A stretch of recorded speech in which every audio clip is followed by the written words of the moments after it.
मोहतरम नाजरीन और सामाईन अस्सलाम वालेकुम। 6 अगस्त को ऐन उस दिन जिस दिन सदर गुलाम इसहाक खान ने वजीर आजम बेनज़ीर भुट्टो की हुकूमत को बरतरफ किया, पाकिस्तानी फौज के 111 ब्रिगेड के एक नौजवान कैप्टन मोहम्मद सफदर की अबूरी वजीर आजम जतोई के लिए बतौर ADC तैनाती हुई। उस दिन वो सदारती महल पहुंचे जहां ब्रिगेडियर निसार ने उनका इस्तकबाल किया।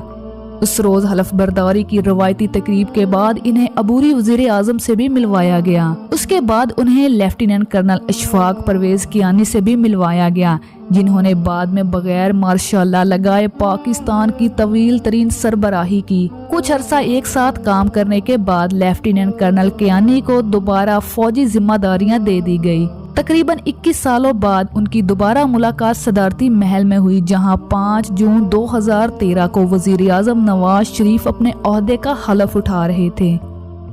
नौजवान कैप्टन सफदर 27 साल के थे। वो नहायत ही वजीहा खूबसूरत थे, खास तौर पर जब वो वर्दी में होते तो लोगों की तवज्जो का मरकज होते थे। कैप्टन सफदर अपनी यादाश्त बताते हुए लिखते हैं कि वजीर आजम में फ़राइज़ के आगाज़ पर कैप्टन सफदर को अलहदा रिहाइश दी गई। उन्होंने वजीर आजम के अमले से एक अलमारी का भी तकाजा किया जहां वो अपनी इस्त्रीशुदा वर्दी को टांग सकें। जल्द ही इन्हें एक ताला लगी अलमारी दे दी गई। इसको बताया गया कि इसका इंतज़ाम सिंध हाउस से किया गया है, जो मोहतरमा बेनज़ीर भुट्टो साहिबा के ज़ेरे इस्तेमाल थी जब वह वजीर आजम के ओहदे पर थी। जब नौजवान कैप्टन सफदर ने अलमारी को खोला तो उसमें से सफ़ेद सोने के जेवरात और उनकी ख़ानदानी तस्वीर के कुछ एल्बम मिले। तो कैप्टन सफदर ने वो तमाम जेवरात और तस्वीर फिलफोर एक तहरीरी नोट के जरिए वापस कर दी।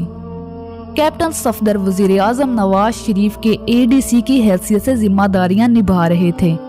वजीर आजम नवाज शरीफ के साथ काम करते हुए कैप्टन सफदर खतून अव्वल बेगम कलसूम नवाज की नज़रों में भी आए और वो इन्हें बेहद पसंद आए।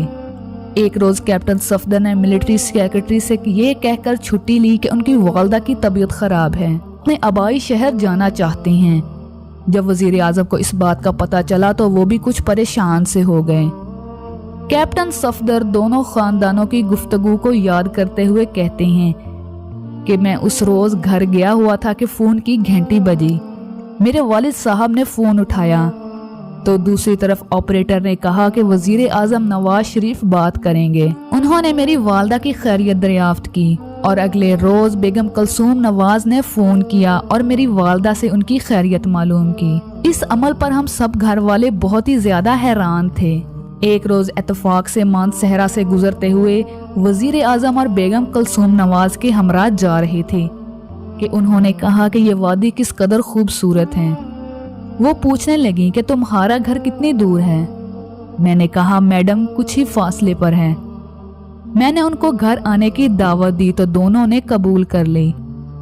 वजीर आजम अपने कारवान के हमरा कैप्टन सफदर के घर के सामने आके रुके। कैप्टन सफदर जल्दी से दौड़कर घर गए और अपने घर वालों के उनकी आमद की इत्तला दी। कैप्टन सफदर ने अपने वालिद को मियाँ साहब और उनकी अहलिया से मुतारफ करवाया। उसके बाद वो चाय पीकर वहां से रवाना हुए। कैप्टन सफदर ने वजीर आजम के साथ जिम्मेदारियां जारी रखी।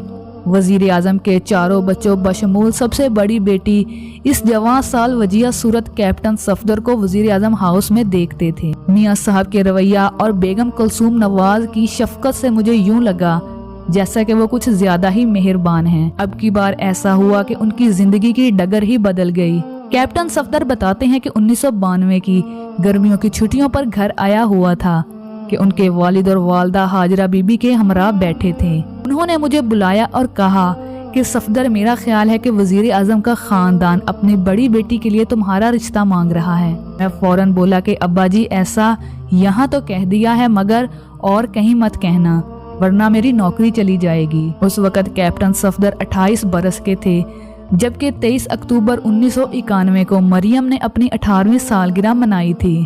दोनों के माबैन 10 साल का फर्क था जो कि काबिल कबूल था। कैप्टन सफदर के इंटरव्यू से अंदाजा हुआ कि वो अपनी टीन एज में वो इनसे जरूर मुतासिर हुई होगी।